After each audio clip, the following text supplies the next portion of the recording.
우리가 아까 영상을 보았듯이 지난주에 주일부터 화요일까지 2박 3일의 일정으로 우리 다음 세대 수련회, 우리 중고등부 또 유초등부 수련회를 잘 마치고 돌아왔습니다. 그동안 또 코로나로 인해서 거의 2년 동안 갈 수 없었던 이 수련회였기 때문에 우리 아이들의 기대가 더 컸어요. 그리고 우리 함께 꿈꾸는 교회의 또 역사적인 첫 수련회였잖아요, 그렇죠? 그래서 준비하는 우리 모든 분들이 또 열심히 준비하면서 또 긴장도 하면서 최선을 다한 수련회였습니다. 정말 이를 위해서 우리 헌신해 주시고 수고해 주신 분들이 참 많은데요. 우리 목회자들과 우리 교사들의 귀한 헌신, 정말 1인 2역 3역 이렇게 하면서 그 일들을 잘 감당해 주셨어요. 그리고 우리 학부모들 중에서도 발렌티어로 또 스텝으로 섬겨주신 우리 귀한 성도님들 또 계셨습니다. 얼마나 감사했는지 몰라요. 그리고 특별히 제가 감동받았던 분들이 있는데 바로 우리 함께 꿈꾸는 교회 우리 청년들입니다. 저는요 우리 청년들을 보면서 얼마나 감동이 됐는지 몰라요. 우리 청년들이 이번 수련회를 위해서 정말 밤늦게까지 일하고 막 땀 흘려서 정말 섬겨주었는데 정말 말도 못할 만큼 사실 고생이 많았어요. 준비하면서. 우리 청년들이요. 우리 다음 세대 그 주일학교 아이들을 위해서 우리 유초등부, 중고등부로 나누어서 우리 아이들의 교사가 되어주고 또 친구가 되어주고 또 멘토가 되어주는 모습을 보면서 참 이런 성숙한 우리 청년들과 함께 사역할 수 있다는 것이 정말 이 담임 목사인 저에게는 너무 큰 영광이었고 또 우리 함께 꿈꾸는 교회 우리 청년들이 얼마나 자랑스러웠는지 모릅니다. 무쪼록 이번 수련을 위해서 수고해 주신 모든 분들께 우리 기쁜 마음에 감사를 드립니다. 저는 이번 수련을 마치고 나서요 얼마나 참 마음이 행복했는지 몰라요. 우리 어쩌면 그냥 뭐 아이들의 행사, 뭐 중고등부, 그냥 유초등부, 뭐 그냥 부서의 일로 이렇게 맞춰질 수 있었지만 온 교회가 이를 위해서 함께 축복해주고 기도해주고 후원해주고 또 함께 이렇게 참여하면서 우리 시니어 어르신들부터 우리 장년들, 청년에 이르기까지 정말 다 나의 일처럼 온 성도들이 함께 관심으로 또 사랑으로 우리 다음 세대에게 쏟아 부어주는 그 은혜들을 제가 보았어요. 이 은혜를 통해서 우리 다음 세대가 얼마나 큰 사랑을 경험했고 또 은혜를 누렸는지 모릅니다. 여러분 특히 요즘 세상에 이 10대들을 여러분 한번 보세요. 정말 의욕도 없고 또 기대도 없어요. 그런데 이번 수련회 때 우리 중고등부 아이들을 보니까요 얼마나 열정적으로 예배를 드렸는지 몰라요.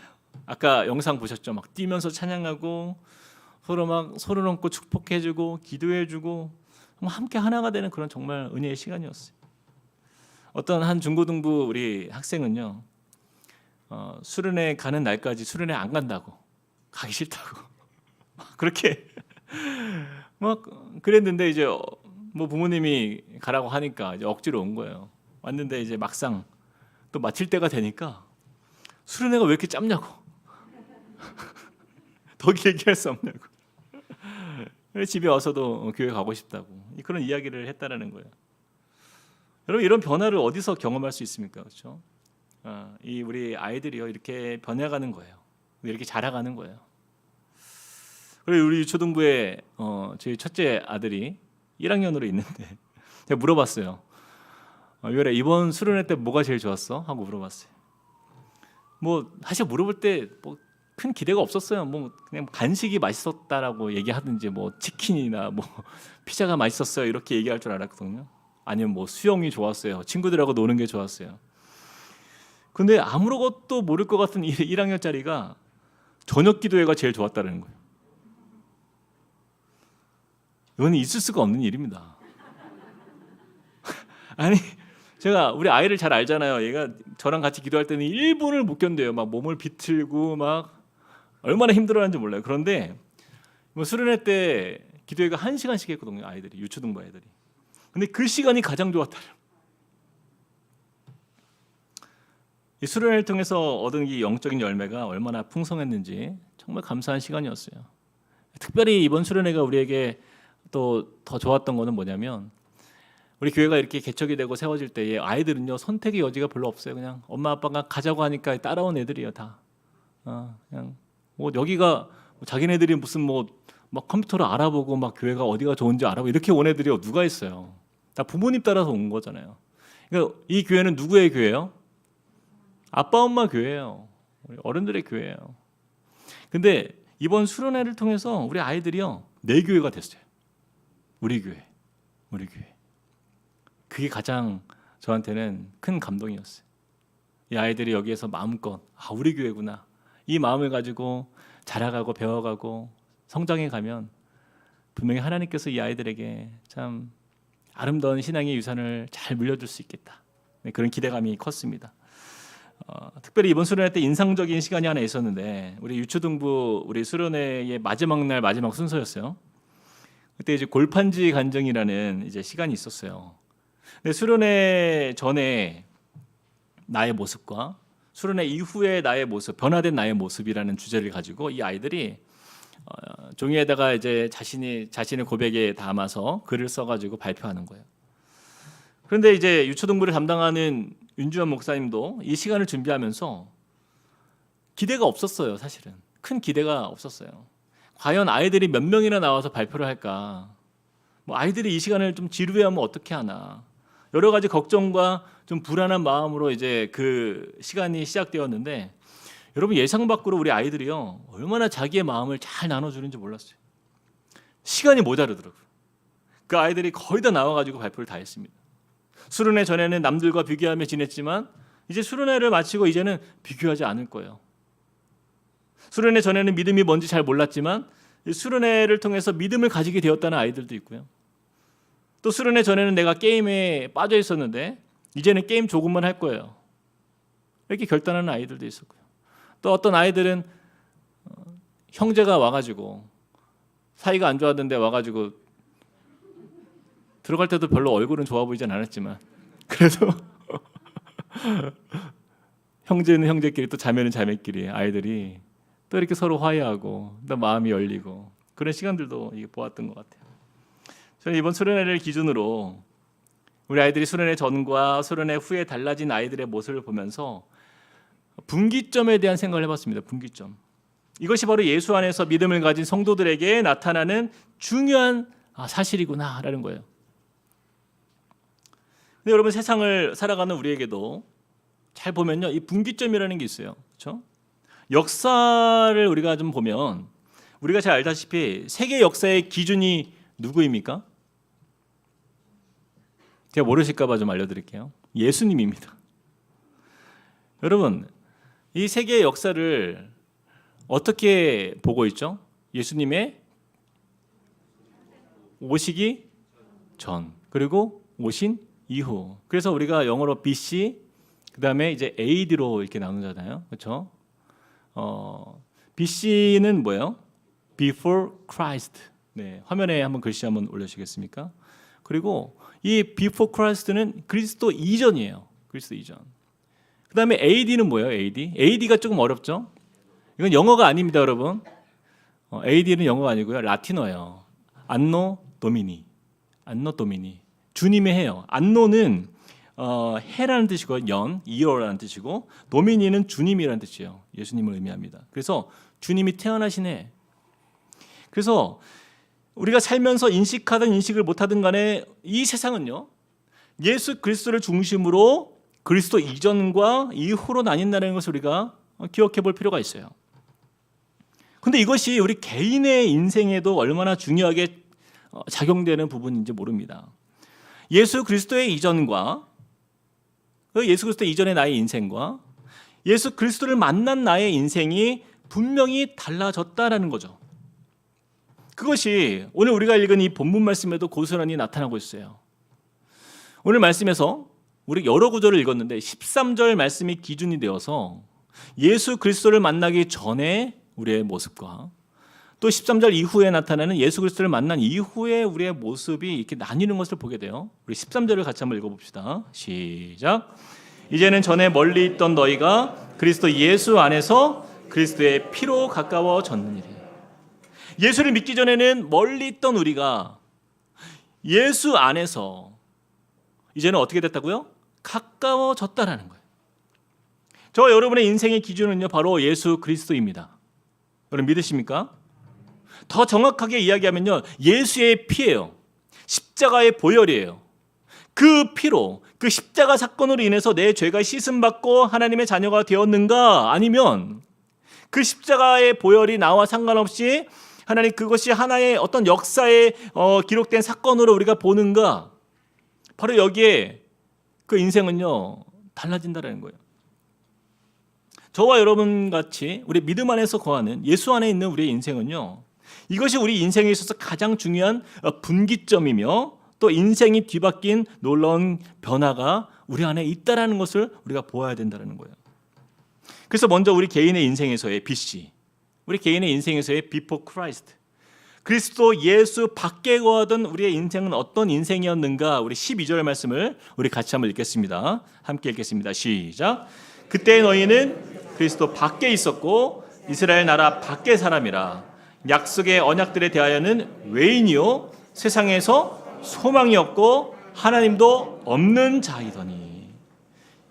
먼저 그리스도 밖에 있던 우리의 인생, 그것이 우리가 예수 그리스도를 만나기 전의 인생이에요. 약속에 대해서도 뭐예요? 외인이었다라는 거예요. 하나님의 약속의 언약의 말씀에서부터 외인이었고 예수 그리스도 밖에 거하는 소외된 인생, 약속의 말씀들, 또 하나님과 함께하지 않는 그런 은혜로부터 소외된 그런 인생이 바로 저와 여러분이 예수 그리스도를 믿기 전의 인생이었다. 그래서 우리의 BC에 해당되는 삶이에요, 이것이. 그랬던 우리가 오늘 말씀의 분기점이 13절 말씀, 그리스도 예수 안에서 그리스도의 피로 우리가 거듭나게 되자 놀라운 우리 삶의 변화가 나타나는데, 14절부터 우리 인생의 AD에 해당하는 그 말씀을 우리가 보게 되는 것입니다. 14절 같이 한번 읽겠습니다. 시작. 그는 우리의 화평이신지라 둘로 하나를 만드사 원수된 것 곧 중간에 막힌 담을 자기 육체로 허시고. 사도 바울은요, 예수님께서 원수되었던 둘을 하나로 만드셨다라고 말씀하고 있어요. 그 중간에 막힌 담을 어떻게 했다고요? 허셨다라고 이렇게 소개하고 있어요. 여러분, 여기에서 이 둘은 무엇일까요? 둘은요, 바로 유대인과 이방인을 이야기합니다. 유대인과 이방인. 여러분, 초대교회 당시에 유대인과 이방인의 관계가 어떠했을까? 제가 살펴보니까요, 아주 매우 불편한 관계였어요. 먼저 유대인들은요, 기본적으로 이방인들을 멸시했고 경멸했습니다. 그냥 저런 존재가 있네가 아니라 그냥 경멸했어요. 당시 유대인들은요, 이방인에 대해서 어떤 이야기까지 나누었냐면 이런 기록이 있어요. 유대인들이 이렇게 생각을 했어요. 이방인들은 왜 하나님이 이방인들을 창조하셨는가? 거기에 대해서 하나님은 이방인들을 지옥불의 연료로 쓰시려고 창조하셨다. 이게 바로 유대인들의 생각이었어요. 그들이 바라보는 이방인은요, 그냥 지옥불의 땔감이다. 왜? 그들은 하나님의 백성이 아니니까 다 지옥 갈 사람들이니까. 굉장히 충격적이죠. 그러나 당시의 유대인들의 분위기는 그것이 그냥 일반적인 생각이었어요. 당시의 법도 살펴보니까 이런 분위기를 보여주는데, 유대인들은요, 이방인 여자가 출산할 때요, 진통 속에서 아이를 낳을 때 절대로 도와주지 않습니다. 왜요? 이방인이기 때문이에요. 이방인이기 때문에 출산할 때 그 아이를 잘 출산할수록 돕지 않아요. 그 이유가 뭔가 봤더니 그냥 결국에는 또 한 사람의 이방인이 세상에 나오도록 돕는 것뿐이기 때문이에요. 이유가. 놀랍죠? 그래서 유대인들은 하나님이 창조하신 모든 세계 속에서 오직 누구만 사랑한다? 하나님이 누구를 사랑한다? 자기들만, 이스라엘만 사랑하신다라고 믿은 거예요. 그런 생각을 가진 유대인들과 함께 교회 생활을 한다라고 여러분 생각해 보세요. 이방인들의 마음이 어떨까요? 엄청난 차별과 불평등과 또한 그 어떤 열등감 속에서 얼마나 마음에 서로 상처를 받았는지 몰라요. 이처럼 당시 초대교회 공동체의 유대인들과 그 이방인들의 관계는요, 그렇게 쉽게 우리가 생각할 수 있는 문제가 아니었다라는 거예요. 둘의 이 갈등의 관계는요, 굉장히 어려움이 컸습니다. 그래서 14절에 등장하는 단어가 있습니다. 14절 말씀에 이렇게 말씀하죠. 그는 우리의 화평이신지라 둘로 하나를 만드사, 그 다음 단어가 뭐예요? 원수된 것. 원수된 것. 그 둘의 관계가 어떤 관계라고요? 원수 관계라는 거예요. 여러분, 마태복음에 예수님께서 뭐라고 말씀하세요? 5장 44절 말씀에 너희 원수를 어떻게 해요? 미워하라? 사랑하라라고 말씀하시잖아요. 산상수훈에서 예수님 그렇게 말씀하시는데, 그 당시에 유대인들에게 이 원수의 존재로는 이방인이었어요. 그럼 그들이 함께 모인 거예요. 원수 같은 사람들이 모인 거예요. 여러분 옆에 있는 성도들 한번 보십시오. 네, 원수 같은지 아니면은 네, 믿음 안에서 우리가 함께 한 형제 자매인지. 우리는 그것이 어색하지 않아요. 왜 그렇습니까? 우리는 다 이방인이기 때문에요. 여러분 여기 계신 분들 혹시 유대인 손 한번 들어보시겠습니까? 우리는 다 이방인이잖아요. 그런데 그 유대인들과 이방인들이 함께 모인 그 자리는요, 철천지 원수 같은 사람들이 모인 거예요. 그런데 예수 그리스도의 피는 그것을 어떻게 했다라는 거예요. 이처럼 절대로 해결될 수 없을 것만 같은 유대인 그리고 이방인들, 그 그리스도인들 사이에 막혀있던 그 담을 어떻게 했다고요? 허셨다라는 거예요. 여기서 우리는 이 담이라는 단어를 잘 보아야 됩니다. 이 담, 이 막힌 담을 자기 육체로 허셨다라는 말씀에서 왜 특별히 사도 바울은 에베소 교인들에게 이 막힌 담이라는 단어를 사용했을까라는 거예요. 그래서 이 표현은 이스라엘을 가보지 않은 사람들은요, 매우 낯선 표현이에요. 그리고 굉장히 시적인 표현처럼 우리가 생각할 수 있는데, 이 막힌 담이라는 단어는요, 실제적인 단어입니다. 화면을 한번 보여주시겠어요? 이스라엘의 예루살렘을 가보면요, 이 화면에 보이는 것처럼 이제 성전 주위로 뜰이 있습니다.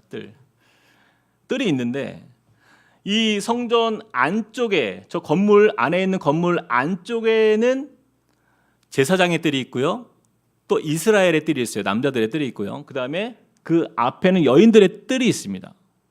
다 이 건물 안에 중심으로 되어 있어요. 성전 앞에. 그런데 여기 보시면 이방인의 뜰이라고 되어 있죠. 거기는요, 한참 밖에 있어요. 그리고 경계선 같이 선이 보이시나요? 그것이 바로 담입니다. 담. 막힌 담이에요. 다음 화면. 그래서 이방인의 뜰은요, 이방인들은 그 안으로 들어갈 수가 없어요. 저 안으로 들어갈 수가 없어요. 그 앞에 담이 설치가 되어 있어가지고 그 담 앞에까지밖에 갈 수가 없어요. 그것은 1.5m 정도의 그 돌로 된 장벽이 이렇게 차단이 되어 있어가지고 이방인들이 이방인의 뜰 이상 성전에 가까이 오지 못하도록 그렇게 담을 세워놓은 거예요. 어디 거룩하지 못한 백성이 감히 하나님 앞에 나올 수가 없다. 제가 성지순례를 가봤습니다. 2번을 가봤는데, 그 예루살렘의 이방인의 뜰을 제가 직접 가보았어요. 근데 여러분, 제가 유대인입니까? 이방인입니까? 이방인이잖아요.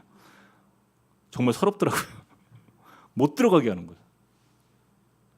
딱 그 지키고 서 있어요.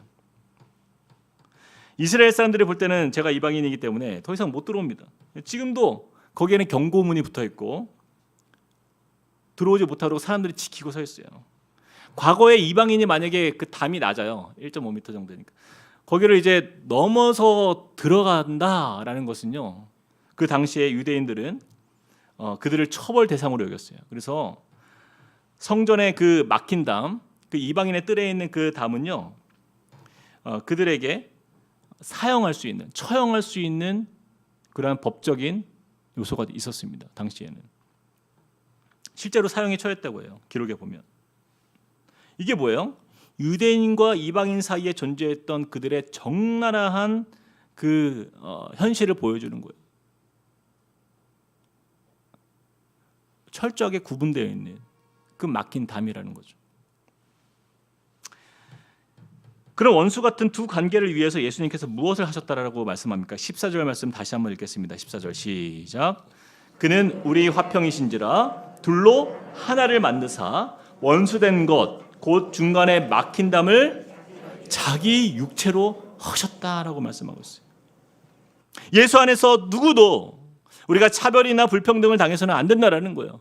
우리 주님은 모두를 똑같이 사랑하신다라는 것을 이 말씀을 통해서 보여주십니다. 여러분, 교회는요 그런 곳이어야 돼요. 교회는 그런 곳이에요. 예수 그리스도의 피로 원수되었던 모든 담이 허물어지는 곳이 바로 교회가 되어야 하는 줄로 믿습니다. 예수 그리스도의 피로 원수되었던 모든 담이 허물어지는 곳, 바로 그것이 보혈의 능력이에요. 제가 예전에 한 영상을 이렇게 보게 되었는데, 미국에서 뉴욕에서 실제 있었던 일이라고 해요. 제가 확인한 건 아니니까. 근데 그 영상에 보니까 교회가 굉장히 전통적으로 굉장히 아주 멋진 교회입니다. 근데 거기에 이제 예배가 이제 준비되어지고 곧 예배가 이제 시작이 돼서 사람들이 꽉 차서 앉아 있어요. 그런데 한 거름뱅이 같은 누추한 옷을 입고 한 중년의 사람이 더러운 몸에 이렇게 뭐 치장도 이렇게 안 좋고 들어왔어요. 교회 들어와가지고 이렇게 앉으려고 하는데 사람들이 자꾸 눈치를 주는 거예요.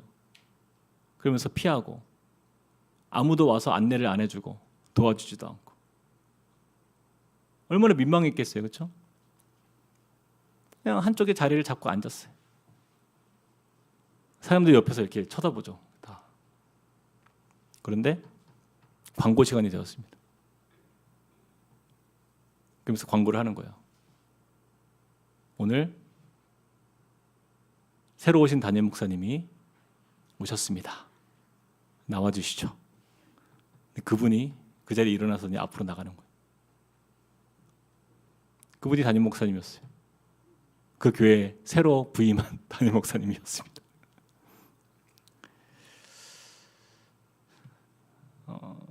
참 굉장히 뭐 잘 모르겠어요. 그게 진짜 일이었는지 아니면 연출된 일이었는지. 근데 그 영상을 제가 보는데 되게 뭉클하더라고요. 뭉클했고, 과연 그 성도들이 저분이 담임 목사였다는 사실을 알았다면 그렇게 행동했을까? 그렇죠? 사랑하는 성도 여러분, 예수의 피로 거듭난 저와 여러분의 인생은요 막힌 담을 허무는 인생이 되어야 할 줄로 믿습니다. 여러분, 가장 성경적이고 가장 건강한 교회는 어떤 교회예요? 그래서 누구나 찾아올 수 있는 교회예요. 근데 어떤 교회를 가보면 성도들이 자기 신앙에 대해서, 자기 교회에 대해서 자부심이 엄청나게 커요. 초신자가 교회에 오면요 1시간 동안 교회 자랑을 들어야 돼요. 제가 그런 경험을 해본 적이 있어요. 미국에 있을 때 제가 잠시 이제 사역에 텀이 있어가지고 한 교회 사역이 끝나고 이사 와서 이제 다른 교회를 이제 좀 알아보는 가운데에서 사역하는 그 한 달 정도의 시간 속에서 아내와 같이 교회를 알아보는데, 어떤 교회를 갔는데요 정말 앉혀놓고 교회 자랑을 하는데, 와 정말 1시간을 넘게 그렇게 들었어요. 너무 부담스럽더라고요. 너무 편하지가 않더라고요. 기존 성도와 이 새신자와의 담이 너무 높아요. 주로 전통 있는 교회들이 좀 그렇죠. 우리 교회가 뭐 120년, 130년 된 교회로서 뭐 교회사의 역사와 전통을 자랑합니다. 그리고 과거에 화려했던 시절의 이야기를 해요. 지금 얘기는 절대 안 합니다. 과거에 우리 교회가 얼마나 컸는지, 얼마나 화려했는지, 어떤 목사님이 담임이었는지, 이런 엄청나게 자랑해요. 근데 지금은 자랑할 게 별로 없어요. 다 옛날 이야기예요. 여러분, 이런 교회를 우리가 뭐라고 부르는지 아세요? 뮤지엄 철치라고 해요. 뮤지엄 철치. 바로 박물관 교회라고 합니다. 우리 함께 꿈꾸는 교회가 가장 경계해야 될 모습의 교회 모습이에요. 이게. 여러분, 박물관 가면 어때요? 화려하죠. 볼 게 많죠. 그런데 여러분 잘 보세요. 박물관 안에 살아있는 게 있습니까? 없습니까? 없어요. 다 죽은 거예요. 이처럼 박물관 교회는요, 죽은 교회예요. 죽은 교회. 저는 우리 함께 꿈꾸는 교회가요, 울타리가 없는 교회가 되길 원합니다. 이방인의 뜰에 서 있는 담을 예수께서 자기의 육체로 허셨다라고 말씀하고 있어요. 저는 담을 허무는 그런 교회가 예수님이 세워가시는 교회라고 저는 믿어요. 지금 이 시대는 여러분 갈등의 세대라고 많이들 이야기하고 있어요. 노인인권 종합보고서에 보면 부모 세대와 자녀 세대와의 갈등이 정말 심화되는 이 세대를 우리가 마주하고 있어요. 특별히 노인들과 청년들이 그 관계 속에서 여러분 소통이 이루어지지 않는다라고 대답하는 그 대답의 응답률이요 87.6%였어요. 90% 가까운 사람들이요 노인 세대와 청년 세대는 대화할 수 없다라고 나오는 거예요. 갈등의 고리, 갈등의 담이 그만큼 높은 거예요. 여러분 우리 가정에서 부부들은 어때요? 잘 소통이 되십니까?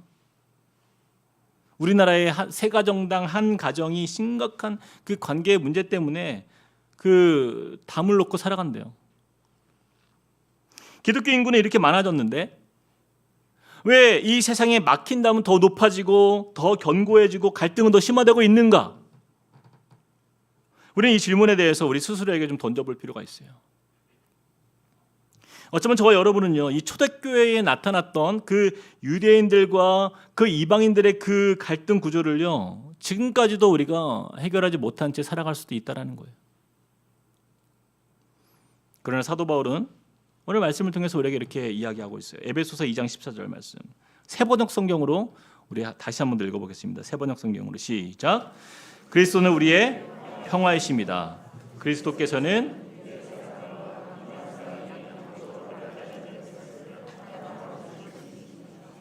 그분은 유대 사람과 이방 사람 사이를 가르는 담을 자기 몸으로 허무셔서 원수된 것을 없애시고. 자, 처음에 이렇게 표현합니다. 그리스도는 우리의 무엇이다?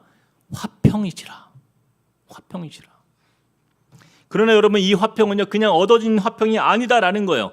예수 그리스도께서 자기의 몸을 희생해서 자기의 몸을 그 육체를 희생하시면서 얻어진 평화예요. 이를 통해서 우리가 무엇을 기억해야 됩니까? 화평은요 그냥 얻어지는 것이 아니에요. 예수님의 희생으로 예수님의 피 흘림의 대가로 얻어진 이 화평을 우리가 누리기 위해서는, 막힌 담을 헐기 위해서는 우리도 화평케 하는 자로 헌신되고 희생해야 된다라는 거예요. 바로 이 부분에 대해서 사도 바울은 고린도후서 5장의 말씀에서 더 구체적으로 우리에게 이렇게 설명하고 있는데 같이 한번 읽어봅시다. 고린도후서 5장 17절에서 19절 시작. 그런즉 누구든지 그리스도 안에 있으면 새로운 피조물이라 이전 것은 지나갔으니 보라 새 것이 되었도다. 자, 여기에서 보면 BC 우리가 주님을 만나기 전 그러나 이후에 우리는 새 것이 되었다라고 말씀했어요. 자, 18절 시작. 모든 것이 하나님께로 났으며 그가 그리스도로 말미암아 우리를 자기와 화목하게 하시고 또 우리에게 무엇을 주셨다고요? 화목하게 하는 직분을 주셨으니. 자, 9절 19절도 시작. 곧 하나님께서 그리스도 안에 계시사 세상을 자기와 화목하게 하시며 그들의 죄를 그들에게 돌리지 아니하시고 화목하게 하는 말씀을 우리에게 부탁하셨느니라.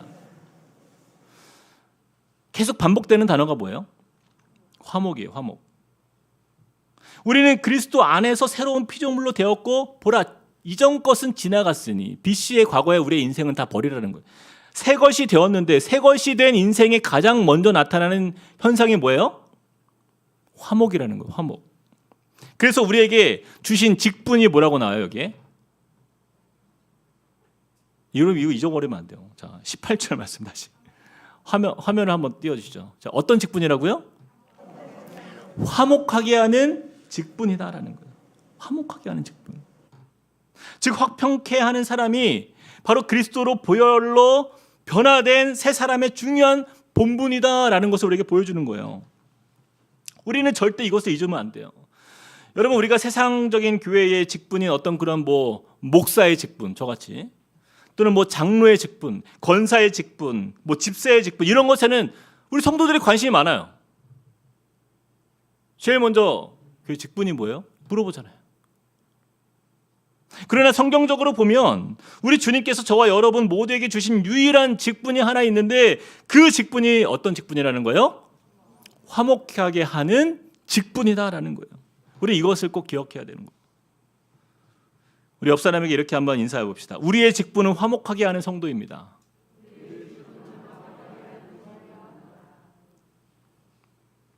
제가 예전에 그 미어캣에 관련된 책을 보게 되었어요. 미어캣. 여러분 미어캣 아십니까? 잘 모르시는 우리 성도님이 계실까 화면을 한번 준비했어요. 미어캣 아시죠? 예, 한 30cm 정도의 아주 작은 동물로 이 미어캣은요 토양이 아주 딱딱하고 아주 건조한 그 아프리카 사막 지역에서 황무지 같은 곳에서 서식한다라고 해요. 보통은 이제 한 뭐 20마리에서 30마리 정도 이렇게 무리를 지어서 살아간다라고 해요. 그런데 이 미어캣이 민물과 같지만 별거 아닌 것 같지만 얘네들이 공동체 철학이 하나 있어요. 대단하죠? 미어캣 굴에 들어가 보면 써 있어요. 이렇게 써 있습니다. One for all, all for one. 하나는 모두를 위해서, 모두는 하나를 위해서. 이게 미어캣의 철학이에요. 미어캣들은요 독수리와 같은 천적을 경계하면서 서로 순번을 나누어서 보초를 섭니다. 그래서 아까 보초 서는 애들 보셨죠? 보초를 서는 거예요. 그리고 더 멀리 보기 위해서 파수꾼 역할을 맡은 미어캣은요 바위 위나 더 나무 위에 올라가서 더 위험한 지역이죠. 거기에서 그 공동체를 위해서 최선을 다해서 보초를 서는 거예요. 다른 미어캣들은 쉽니다. 그 시간에 쉬고 잠을 자고 먹이를 먹으면서 그렇게 공동체를 이루어가요. 그런데 여러분 이 미어캣의 이 삶을 잘 보니까 생활을 보니까 암컷 한 마리가 새끼를 낳잖아요. 그러면 다른 그 성숙한 암컷들이요 마치 자기 새끼인 것처럼 그 새끼를 위해서 함께 젖을 주고 또 정성껏 그 새끼를 돌봐준다라는 거예요. 게다가 다른 동물들의 어떤 위협이 다가오고 위험한 순간이 왔을 때에는요 이 미어캣이 자신을 희생해서 그 몸에 그 동굴에 자기의 몸으로 그 입구를 막습니다. 온몸으로 막습니다. 그럼 어떻게 돼요? 그 위험한 동물이 그 미어캣을 공격하겠죠. 그러다가 이제 희생을 당하고 공격받아 죽기도 한다라는 거예요. 그런데 감동적인 것은 그렇게 이 공동체를 위해서 희생한 그 미어캣을요 그 미어캣들이 그냥 버리지 않아요. 절대. 그 곁에서 체온을 유지할 수 있도록 서로 이렇게 몸으로 감싸주고 보살펴주면서 그 미어캣이 다시 회복할 수 있도록 곁에서 다 같이 힘을 모아준다는 거예요. 이 미어캣 이 공동체에 대한 이야기를 제가 이렇게 글을 보면서 참 되게 감동이 되었어요. 사람도 아닌 동물을 뭐 그것도 뭐 큰 동물도 아니고 아주 작은 미물과 같은 이 동물인데 어쩌면 우리보다 낫지 않는가? 우리보다 낫지 않는가? 정말 배울 것이 많았어요. 만약에 이 땅의 한국 교회의 교회 공동체가 이 미어캣 공동체의 모습을 우리가 조금이라도 배웠다면 지금 이 시대에 이 비난받는 이 교회들의 현상 아마 달라지지 않았을까라는 생각을 좀 해봤어요. 그런 의미에서 우리 한국 교회에 우리 목회자를 비롯한 성도들은요 좀 생각을 좀 바꿔야 돼요. 우리는 너무나 본능적으로 비판을 잘해요. 판단하는 자리에서는 매우 예리하고 또 사람의 허물은 기가 막히게 봅니다. 무슨 센서가 달려있는 것도 아닌데 그냥 자동이에요. 자동이에요. 조금만 불편하거나 내가 지금까지 경험한 어떤 그러한 내 신앙의 경험들을 벗어나면요 그냥 불편한 거예요. 예민하고 싫어합니다. 근데 제가 정말 한 가지 너무나 감사한 것이 그것이었어요. 우리 함께 꿈꾸는 교회를 개척하면서 우리 성도님들이 이 불편한 환경, 이 익숙하지 않은 이 환경들을요 인내해주고 기다려주고 또 분당 우리 교회가 비교하지 않고 정말 그렇게 격려해주는 그 모습을 볼 때 굉장히 큰 위로가 되었고 감사가 넘쳤어요. 저는요 바로 우리 교회가 나아가야 될 방향이 우리 예수께서 우리를 만나 주셨고 그 과거에 우리 예수님을 만나기 전의 인생과 이후의 인생에서 달라진 점은요, 화목하게 하는 그 직분을 마음껏 우리 교회 안에서 드러내는 거예요. 막힌 담을 허무신 예수 그리스도. 제가 이제 책을 읽다가 행복 수업이라는 책을 읽었어요. 근데 그 책에 보니까 의학적으로 이 부분을 이렇게 풀어놓은 것을 보게 되었습니다. 왜 우리는 위기에 봉착할 때 화목하게 하기보다는 감정적으로 대처하고 우리 폭발하는가라는 거예요. 의학적으로 풀어봤어요, 이거를. 기본적으로 사람이 가장 상식적이고 이성적일 때는 우리 뇌 중에서 전두엽이 있는데 전두엽의 피가 아주 원활하게 흐를 때라고 그래요. 그런데 사람이 위기가 느껴지면 파충류의 뇌라고 불려지는 뇌관이라는 게 있는데 그 뇌관 쪽으로 그 피가 몰린다는 거예요. 그러면서 이 파충류의 뇌라고 불려지는 이 뇌관이 시키는 대로 움직이게 되는데 그것은 어떤 명령을 하는가? 우리 신체에게 싸우거나 아니면 도망가거나 하는 것이래요. 여러분, 파충류의 뇌라고 하는 그 별명이 붙어있는 이유는 파충류가 그렇기 때문이에요. 여러분, 파충류는요 생각을 안 합니다. 그리고 생각을 못하기 때문에, 느끼지 못하기 때문에 위험에 처하면요 그냥 싸우거나 도망치는 것 둘 중에 하나라는 거예요.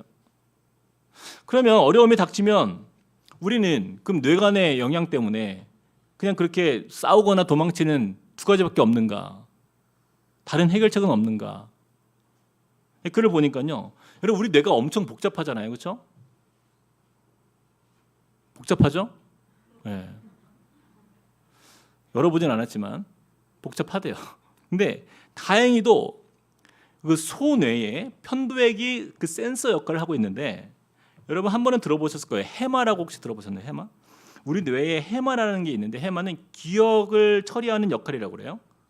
이 해마가 너무 중요한데 사람이 외부 자극을 받으면 무조건 거기에 반응하는 것이 아니라 이 기억 저장 장치인 이 해마를 통해서 과거의 경험에 따라서 주어진 환경에 각기 다르게 반응할 수 있다는 거예요.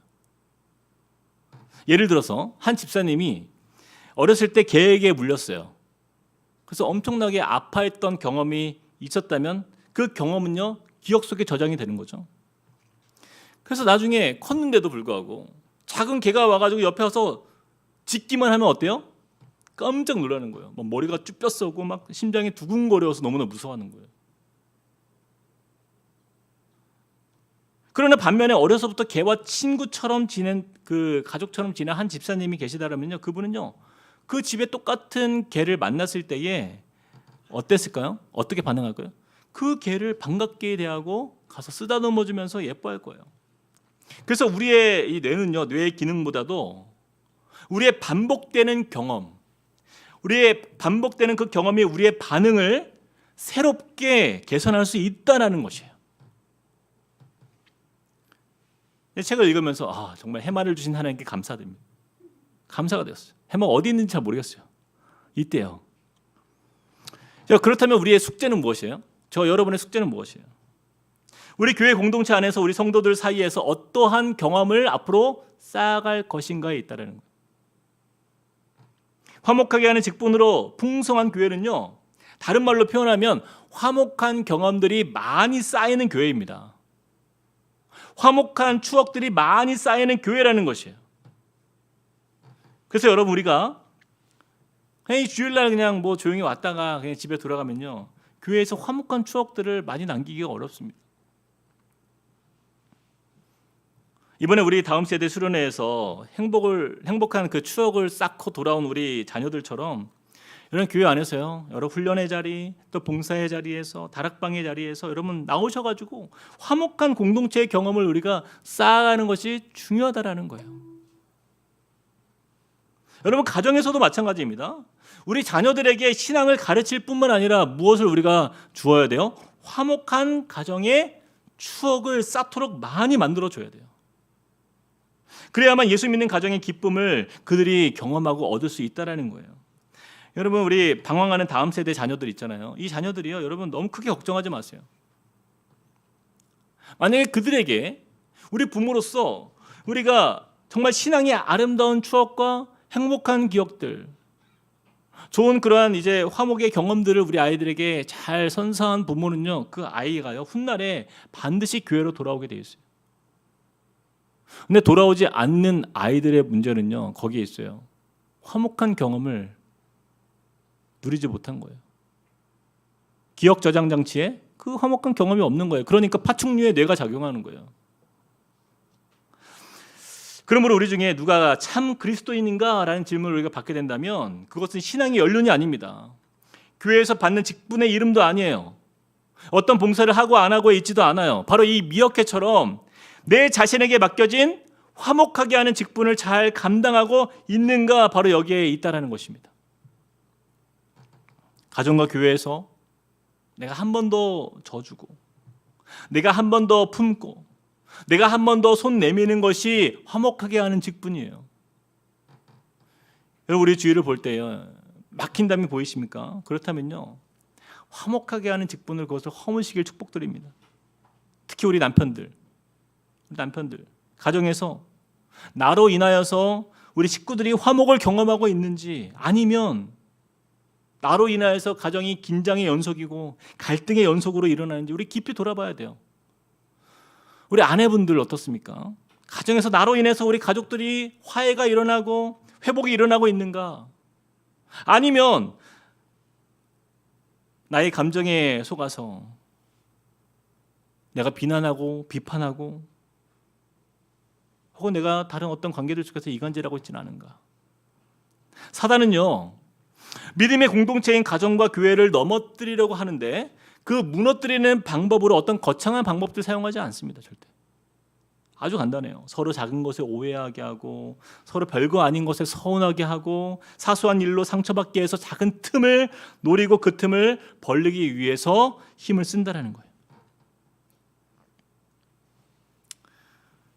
그러므로 우리가 이 말씀을 기억해야 돼요. 나와 함께 있는 우리 지체들이 함께 힘을 모아서 모든 신앙의 삶의 순간마다 화목하게 하는 직분으로 우리가 하나가 되어야 하는 줄 믿습니다. 한 사람이면 패하겠거니와 두 사람이면 맞설 수 있나니 세 겹줄은 어떻게 해요? 쉽게 끊어지지 아니한다.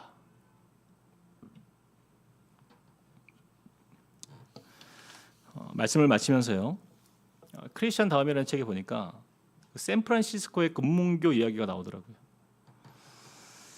이 샌프란시스코에 가보면 랜드마크죠.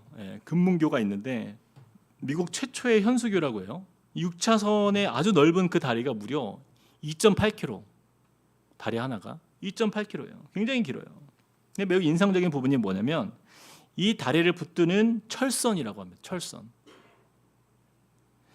그 금문교의 중앙에 보면 큰 탑이, 주탑이 하나 있는데 그 탑에 매어 있는 그 철사가 그 이제 나무를 그 다리를 지탱하고 있는데 그 1m 굵기의 철선이라고 합니다. 그것이 둘레가. 근데 한 가닥이 아니라는 거예요. 그 안에는요, 우리 머리카락보다 약간 굵은 철사가 무려 27,000개가 함께 촘촘하게 꼬여 있다라는 거예요. 한 가닥 한 가닥으로 보면 너무나 쉽게 끊어지는 철사지만 27,000개가 함께 붙어 있기 때문에 그 어마어마한 하중의 다리를요 붙들 수 있는 힘이 그 안에 있다라는 것입니다. 저와 여러분은요, 한 사람 한 사람으로 보면 너무나 연약하고 부족하죠. 그래서 쉽게 끊어질 수밖에 없는 우리들이지만 저와 여러분이 함께 화목하게 하는 그 직분의 역할을 마음 모아서 우리가 감당한다라고 한다면 우리 교회는요 절대로 사단에게 틈을 주지 않는, 무너지지 않는 교회가 될 줄로 믿습니다. 우리 가정이 그렇게 되는 거예요. 저 여러분을 통해서 화목하게 하는 이 직분을 기억하면서 깨어진 관계가 회복되고 상처받은 영혼이 치유되고 세대와 세대가 함께 서로 소통하며 화목을 누리는 은혜 가득한 교회를 세워가기를 힘쓰시는, 그래서 우리에게 있는 모든 막힌 담을 허신 예수 그리스도, 그 주님이 우리를 위해서 하셨던 그 주님의 역사의 삶을 우리가 함께 이어서 우리 삶에서 만들어가기를 주님의 이름으로 축복드립니다. 우리 같이 찬양하시겠습니다. 오늘 주신 말씀을 우리 함께 마음에 새기면서 이 찬양으로 주 앞에 나아가시겠습니다. 주는 평화 막힌 담을 모두 허셨네.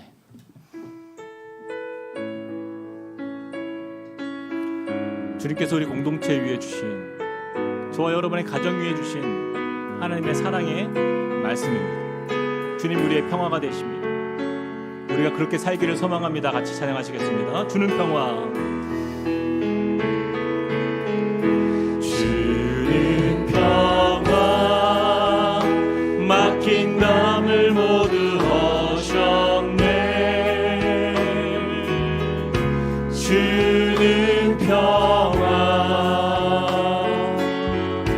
우리의 평화. 주는 평화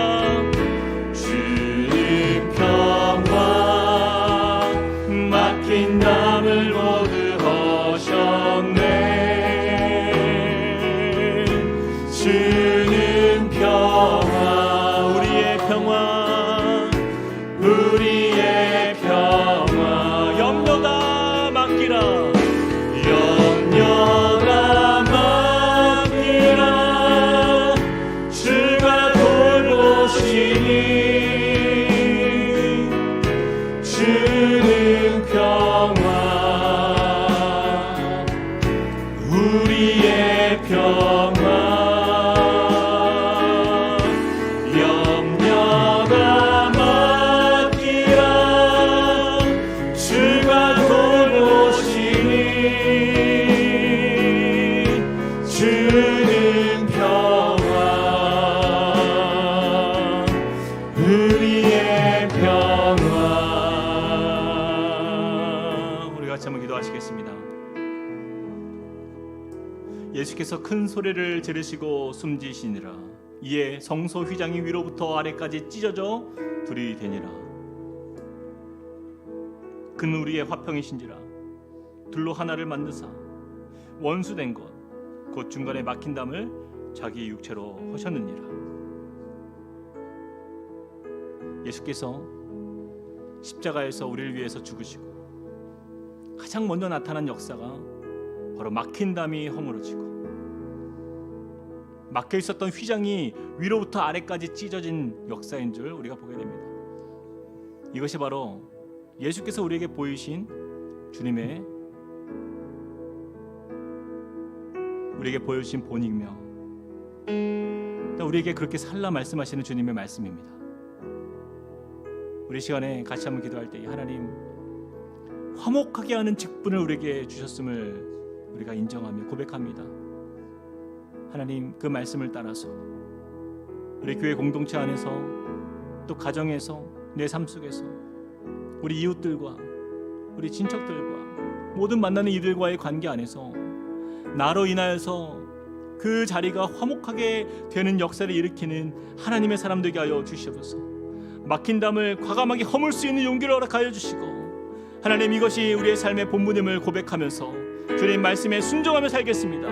하나님 그렇게 주님이 막힌 담을 허신 역사를 우리 삶에서 보게 하여 달라고 우리 같이 한번 기도하며 주 앞에 나가시겠습니다. 사랑의 하나님 주님을 우리가 믿음으로 하나님 고백하며 의지하며 나가 하나님 주님 우리의 삶의 여러 가지 아버지 하나님 그러나 아버지 하나님 오늘 말씀을 다시 한번 우리의 마음에 새기며 나아갑니다. 주님 우리의 화평이라 말씀하셨고 둘로 하나를 만드사 원수된 것 곧 중간에 막힌 담을 허신 예수 그리스도를 우리가 바라봅니다. 하나님 우리의 삶이 그런 삶이 되게 하여 주시옵소서. 하나님 원망과 불평과 비난과 손가락질이 하나님 우리의 삶 속에서 아버지를 떠나가게 하여 주시옵소서. 주님의 우리의 삶의 주인 되어주십니다. 하나님의 우리의 삶의 소망 되심을 우리가 고백하면서 주님 우리가 말씀 안에서 순종하며 나아가는 우리의 삶이 되게 하여 주시옵소서. 하나님 십자가로 이 둘을 한 몸으로 만드시고 하나님과 우리를 화목하게 하십니다. 원수된 것을 십자가로 소멸하시서 하나님 우리를 평안케 하시는 주님 평안을 전해주신 주님 그 사랑으로 하나님 우리의 바뀌어진 인생 우리가 예수 그리스도를 전하는 우리의 인생이 하나님 그 사랑을 증거하며 그 평안을 전하는 주의 백성 되게 하여 주시옵소서. 하나님 우리의 모든 삶의 자리마다 하나님 우리가 만나는 이들에게 우리 가정에서 하나님 그 능력을 나타내게 소망합니다. 주님 주님의 힘을 주님의 그 은혜로 서게 하여 주시고 성령께서 우리에게 힘을 주시사 주님의 이름으로 나가게 하여 주시옵소서. 주님 인도하여 주시옵소서. 염려다 맡기라. 염려다 맡기라. 주가 돌보시니 주는 평화 우리의 평화에 염려가 맡기라. 주가 돌보시니 주는 평화 우리의 평화. 우리 한 번 더 이 시간에 기도했으면 좋겠습니다. 우리 가슴에 손을 얹고 한번 기도했으면 좋겠어요. 혹시 우리의 마음 가운데 예수 그리스도께서 흘리신 십자가의 보혈로 인하여서 주님은 하나님과 우리 사이를 화평케 하셨고, 멀리 있었던 우리를 가까이 주의 은혜 가운데로 우리를 불러주셨는데, 주님은 우리에게 너희에게 평안을 전하시고 가까운 데 있는 자들에게 평안을 전하셨고, 또 아버지께 나아가는 우리에게 바로 화목하게 하는 은혜로 인도하셨다라고 우리에게 말씀하셨습니다. 그런 희생의 결단이 있었으면 좋겠어요. 저와 여러분의 삶 속에서 하나님, 예수님께서 십자가의 희생으로 우리에게 화목의 은혜를 주셨던 것처럼 나의 가정과 나의 교회에서 내가 속한 모든 자리마다 하나님, 나의 희생이, 나의 헌신이, 나의 수고가 하나님 그 공동체를 위하여 우리 가정이 아름답게 서나가는 화목한 자리로 세워질 줄로 믿습니다. 적어도 우리가 미어캣보다는 나아야 되지 않겠습니까? 하나님, 내 자신을 주를 위하여 온전히 드리며 나아가는 우리 삶 속에 나의 유익을 위하여 이용하는 자가 아니라 나의 헌신과 나의 수고와 나의 희생이 우리 가정을, 우리 공동체를 아름답게 세워가는 주님의 역사가 나타난 자리가 됨을 고백하면서 하나님, 나를 사용하여 주시옵소서. 나의 결단을 주 앞에 올려드립니다. 우리 같이 한번 기도하며 주 앞에 나가시겠습니다. 사랑과 은혜 하나님, 주님을 의지하며 믿음으로 섭니다. 하나님, 주님께서 우리 가운데 임하여주시고 일하실 것임을 믿습니다. 하나님, 주의 능력으로, 주의 사랑으로 나를 사용하여 주시고, 하나님, 주님의 화목, 주님의 화평이 임하는 자리마다 하나님, 내가 그 자리에서 주님의 역사 속에서 하나님을 보게 하여 주시옵소서. 하나님, 나의 작은 행실, 나의 작은 수고가, 나의 작은 인생이 우리 공동체를, 우리의 가정을 하나님 정말 화목한 공동체로 세워갈 수 있다는 것을 하나님 우리가 믿고 하나님 의지하며 나아가게 하여 주시옵소서. 하나님, 우리에게 그러한 행복, 그러한 놀라운 능력으로 믿어주시고 주님을 우리가 신뢰하며 믿으면서 나아갑니다. 하나님, 주여 우리의 마음 가운데 힘을 주시고 은혜를 주시고 도전하여 주시옵소서. 우리의 가정이, 우리의 공동체 하나님 그렇게 믿음 안에서 하나님 아름답게 살아갈 수 있도록 마음껏 사용하여 주시고, 하나님, 주님 나의 마음에, 나의 입술에, 나의 삶과 나의 행동 주님이 드러나게 하여 주시옵소서.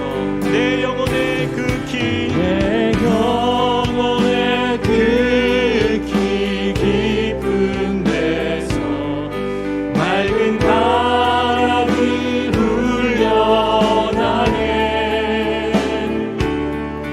하늘 곡조가 언제나 흘러나와 내 영혼을 보이. 우리 3절로 고백합시다. 내 영혼의 평화가 넘쳐나는, 내 영혼의 평화가 넘쳐나 주의 축복을 받음이라. 주의 축복을 받음이라. 내가 주야로 주님과 함께 있어.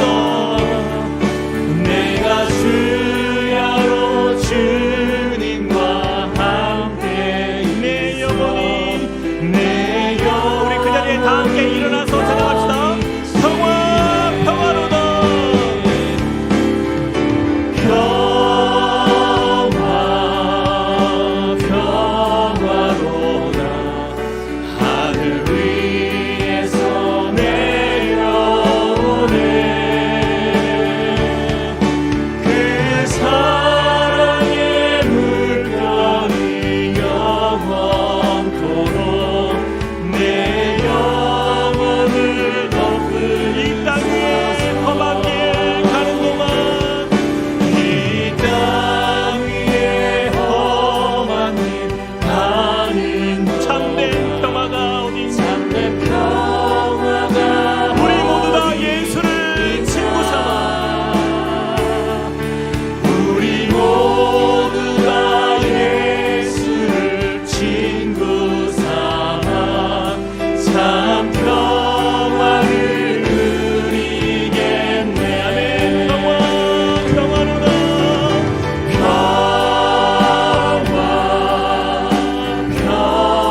그는 우리의 화평이신지라. 돌로 하나를 만드사 원수된 것 곧 중간에 막힌 담을 자기 육체로 허시고 또 오셔서 먼데 있는 너희에게 평안을 전하시고 가까운 데 있는 자들에게 평안을 전하셨으니 이는 그로 말미암아 우리 둘이 한 성령 안에서 아버지께 나아감을 얻게 하려 하심이라. 사랑의 하나님, 우리의 인생에 너무나 많은 담들이 있습니다.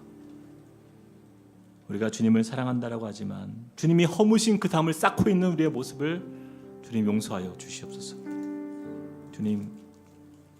주님이 허무신 그 담이 흔적조차 없이 우리 주위에 남지 않도록 주님 화목하게 하는 그 직분을 우리도 받아서 우리의 가정과 우리의 교회 또 내가 살아가는 모든 삶의 자리마다 나로 인하여 예수 그리스도의 평화가 세상 가운데, 가정 가운데, 교회 위에 증거되고 전해지는 주의 백성 되게 하여 주시옵소서. 이제는 우리 주 예수 그리스도의 은혜와 하나님 아버지의 크신 사랑과 성령님의 감동, 감화, 교통하심이 오늘 말씀을 통하여서 우리를 화평케 하신 예수 그리스도 그 이름을 붙들고 세상에 화목케 하는 직분으로 살기로 결단하며 주 앞에 나아가는 주님의 백성들 머리 위에, 그리고 그 가정과 함께 꿈꾸는 교회 위에 이제로부터 영원토록 함께 하시기를 간절히 축원하옵나이다. 아멘.